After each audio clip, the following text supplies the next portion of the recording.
Hi, welcome to Sakhi family. ఈరోజు అయితే మీ అందరి కోసం కాలీఫ్లవర్ టమాటా కర్రీ ఎలా చేసుకోవాలో చూపిస్తాను. చాలా టేస్టీగా ఉంటుంది. కొద్దిగా ఆయిల్ అయితే పోసుకుందాం. ఉల్లిపాయలు, పచ్చిమిర్చి, కరివేపాకు, టమాటాలు, అలాగే కొద్దిగా జీలకర్ర ఇవన్నీ కూడా రెడీ చేసి పెట్టుకోవాలి. ఇప్పుడైతే ఆయిల్ వేడెక్కిన తర్వాత ఉల్లిపాయ ముక్కలు, పచ్చిమిర్చి, కరివేపాకు, జీలకర్ర వేసుకుని బాగా ఫ్రై చేసుకోవాలి. కొద్దిగా పసుపు, సాల్ట్ వేసి ఇంకొక 5 నిమిషాల పాటు ఫ్రై చేసుకోవాలి. సాల్ట్ వేయడం వల్ల ఆనియన్స్ గమ్ముని ఫ్రై అయిపోతాయి. ఇప్పుడైతే టమాటాలు వేసుకొని ఒక 5 నిమిషాల పాటు కుక్ చేసుకుందాం. సిమ్లో పెట్టుకొని కుక్ చేసుకుంటే టేస్ట్ బాగుంటుంది.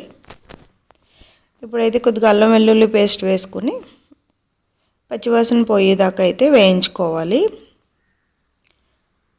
ఇప్పుడు కడిగి శుభ్రం చేసుకున్న కాలీఫ్లవర్ తీసుకుని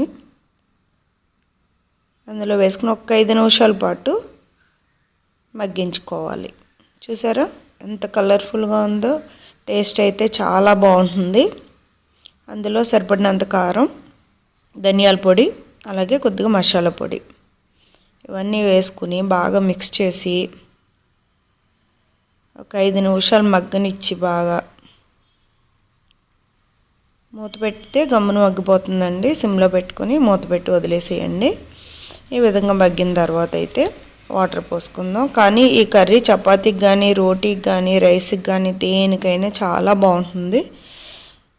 మీలో ఎవరికైనా తెలియకపోతే కనుక తప్పకుండా మీరు ట్రై చేసి చూడండి. ఇందులో అయితే ఒక గ్లాస్ వాటర్ పోసుకుందాం. కాలీఫ్లవర్ గమ్మునే ఉడికిపోతుందండి, ఎక్కువ వాటర్ పట్టదు. చూసారా ఎంత టేస్ట్గా ఉంటుందంటే. అందులో కొద్దిగా నెయ్యి వేసుకొని సర్వ్ చేసుకోవడమేనండి. రెడీ అయిపోయింది. ఇంకొంచెం దగ్గరికి ఉడికితే సరిపోతుంది.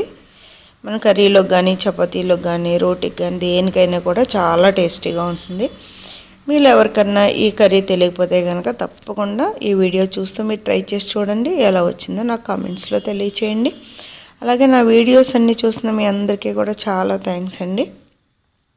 ఇప్పుడైతే 500 సబ్స్క్రైబర్స్ రీచ్ అయిపోయాము.